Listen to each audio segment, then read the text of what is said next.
नमस्कार दोस्तों, सनातन विचार में आप सभी का स्वागत है। आज हम चर्चा करने जा रहे हैं भारत और संस्कृत के बारे में। लेकिन उससे पहले अगर आपने अभी तक हमारे चैनल को सब्सक्राइब नहीं किया है तो जल्दी से सब्सक्राइब कर दीजिए। साथ ही में बेल आइकन को भी प्रेस कर दीजिए। संस्कृत और भारत। संस्कृत और भारत संस्कृत भाषा और भारतवर्ष की अखंडता पर विस्तार से बताते हैं और भारत के व्यापक पुनः जागृति लाने में संस्कृत सीखने के महत्व पर विस्तार से बताते हैं। यह लेख गैर औपचारिक संस्कृत शिक्षा प्रकोष्ठ आईआईटी बॉम्बे के उद्घाटन सत्र के दौरान डॉक्टर चामू कृष्ण शास्त्री के एक भाषण से निकाला गया है। संस्कृत केवल संचार का माध्यम नहीं थी, यह प्राचीन भारत में विज्ञान, ज्ञान, शिक्षा और बहुत कुछ की भाषा थी, जो एक बहुभाषी सभ्यता थी। सभी भारतीय भाषाएं एक दूसरे की सह अस्तित्व पूरक और पूरक थी। वास्तव में केवल शब्दों का नहीं बल्कि विचारों का भी लेन देन था। व्युत्पत्ति। भारतीय भाषाओं के कई शब्दों का संस्कृत मूल है। उनके वाक्य निर्माण, ध्वन्यात्मकता, अक्षरों की व्यवस्था सभी समान है। भाषाओं में एकता थी जो ज्ञान में एक रूपता की सुविधा प्रदान करती थी। इस प्रकार प्राचीन काल से ही संस्कृत भाषा की सभ्यता को एक सूत्र में बांधने वाला सूत्र रहा है। संस्कृत साहित्य, आध्यात्मिक ज्ञान और भारतीय ज्ञान प्रणाली भारत के बंधन कारक हैं। संस्कृत भाषा और भारतीय भाषाओं में आम विचार भारत की एकता और अखंडता की नींव है। हालांकि भाषाएं अनेक हैं, भावनाएं एक हैं और संस्कृत भारत को एक करने में सहायक है। इसलिए भारत के राष्ट्र को समझने के लिए संस्कृत महत्वपूर्ण है। भारत की व्युत्पत्ति ज्ञान के साथ इसके अंतर्निहित संबंध पर जोर देती है। भारत अनिवार्य रूप से ज्ञान में डूबा हुआ समाज है। इसलिए संस्कृत भाषा का पुनरुद्धार ज्ञान परंपरा का पुनः जागरण है। विभिन्न प्रणालियों जैसे न्याय व्यवस्था, आर्थिक व्यवस्था, प्रशासन व्यवस्था, शिक्षा व्यवस्था, सामाजिक व्यवस्था, कुटुंब व्यवस्था आदि एक सभ्यता को एक साथ रखती हैं और जो ज्ञान इन प्रणालियों के भीतर आत्मा के रूप में खड़ा है वह अध्यात्म या भारतीय दर्शन का ज्ञान है। यह ज्ञान समाज में विभिन्न प्रणालियों का प्राण है। भारतीय ज्ञान की विभिन्न शाखाएं हैं जैसे कि वेदांत, आयुर्वेद, योग, नाट्य, अर्थ आदि। लेकिन इन शाखाओं के लिए एक आम या विशेषता अध्यात्म या दर्शन है जो सृजन के ज्ञान, जीवात्मा और के बीच संबंध से संबंधित है। परमात्मा आदि दर्शन ज्ञान के सभी शाखाओं में व्याप्त है, चाहे वह संगीत हो, नृत्य हो, योग हो, आयुर्वेद हो, वेदांत ही। इससे समाज में संतुलन आता है। अध्यात्म की तरह धर्म भी भारत के लिए बहुत स्वदेशी है, बल्कि भारत का फाउंडेशन है। सीधे शब्दों में कहें तो धर्म एक सुव्यवस्थित और सुखी समाज के लिए आवश्यक व्यवहार है। यह वह है जो समाज में सभी शांतिपूर्ण और सुखी जीवन के लिए आवश्यक है। यह कहा जाता है, अर्थ वह जो धारण करता है, अर्थात व्यक्ति, परिवार, समाज, संस्था, देश, विज्ञान जो सभी जीवों, पर्यावरण, सृष्टि का पालन पोषण करता है, वही धर्म है। तदनुसार धर्म व्यक्तिगत, सामाजिक, विशेष, राष्ट्रीय आदि जैसे विभिन्न रूपों में प्रकट होता है। संसद का आदर्श वाक्य धर्म चक्र प्रवर्तनाय, धर्म चक्र प्रवर्तनाय सुप्रीम कोर्ट का नारा यतो धर्मस्तो जयः, यतो धर्मस्तो जयः सभी धर्म की बात करते हैं जिसकी रक्षा और पालन करना है, लेकिन पहले उस धर्म को समझना होगा। यह एक गैर अनुवाद योग्य है जिसका कोई पर्यायवाची नहीं है। वास्तव में कई संस्कृत शब्दों के अन्य भाषाओं में पर्यायवाची नहीं है।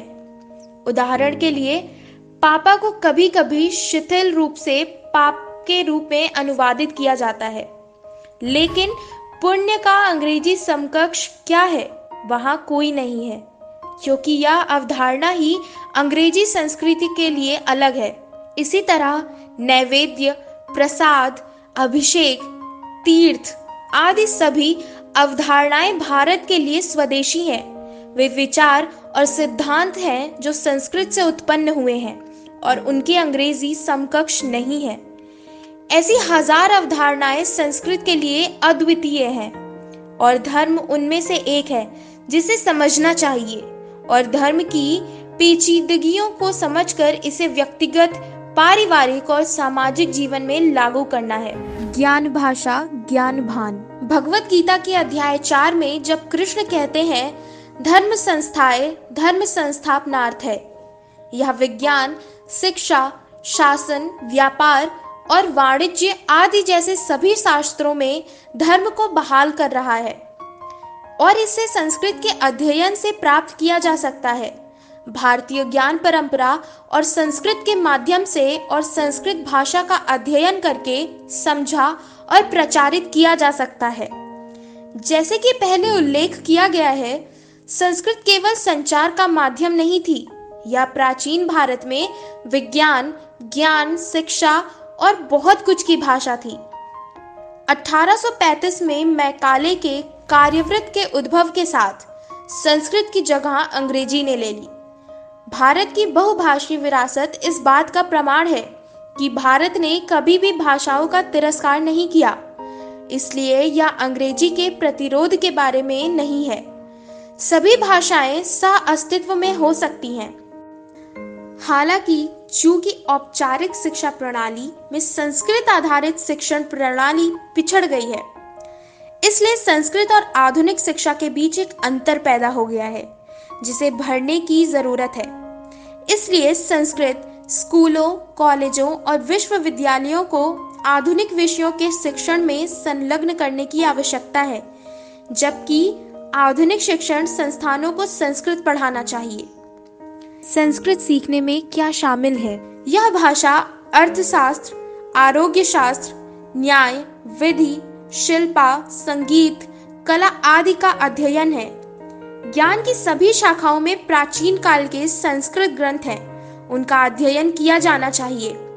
प्राचीन काल में ज्ञान ग्रंथों के समूह आज की तुलना में भिन्न हो सकते हैं।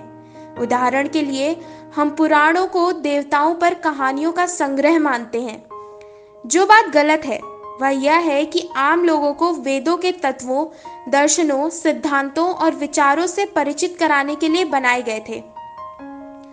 श्रृंगेरी में किए गए अग्नि पुराण सहित चयनित पुराणों के अध्ययन में विद्वानों द्वारा 18 आधुनिक विषयों जैसे गणित, भूगोल, पर्यावरण, मनोविज्ञान, वेदांत, शिल्पा, चिकित्सा आदि से संबंधित श्लोक पाए गए। जब इस तरह के विभिन्न विशिष्ट क्षेत्रों के विद्वान पुराणों का ध्यान पूर्वक अध्ययन करते हैं तो ऐसे कई और क्षेत्रों की पहचान की जा सकती है। पहले पठन में अध्यात्म या वेदांत का उदाहरण प्रतीत होने वाले श्लोक जब सूक्ष्म विवरण में पढ़े जाते हैं तो छिपे हुए अर्थ प्रकट होते हैं। जब तक अध्यात्म की दृष्टि से वेद मंत्रों और शास्त्र ग्रंथों का अध्ययन किया गया है, वर्तमान समय की आवश्यकताओं को ध्यान में रखते हुए वैज्ञानिक दृष्टि से इनका पुनः अध्ययन करने की आवश्यकता है। ज्ञान की खोज के लिए उपकरण। ज्ञान की खोज क्षमता और वेदों में प्रदान की गई विधियां आज भी उपयोगी हो सकती हैं। उदाहरण के लिए न्याय शास्त्र में लक्षण परिष्कार। न्याय शास्त्र में कहा गया है कि पदार्थ की परिभाषा या परिभाषा दोष रहित या दोषों से रहित होनी चाहिए। परिगणित परिभाषा में 3 संभावित दोष अव्याप्ति, अतिव्याप्ति और संभव है।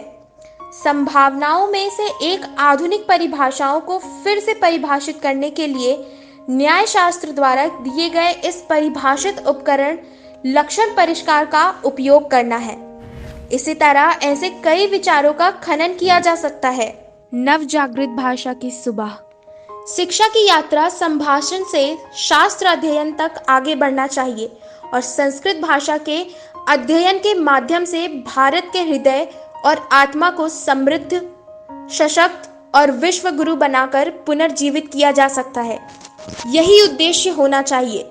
संस्कृत, धर्म, अध्यात्म और भाषा की नींव पर हमें सबको एक साथ लाना चाहिए और भारत के प्रति भावनाओं की एकता को सुगम बनाना चाहिए। वह पूरा होगा। भाषा और संस्कृत का पुनः जागरण होगा। हर तरफ से भारत का बहुआयामी पुनः जागरण होगा। सामाजिक, सांस्कृतिक, वित्तीय, धार्मिक, आध्यात्मिक और शैक्षिक, वही नवजागृत भारत का उदय होगा।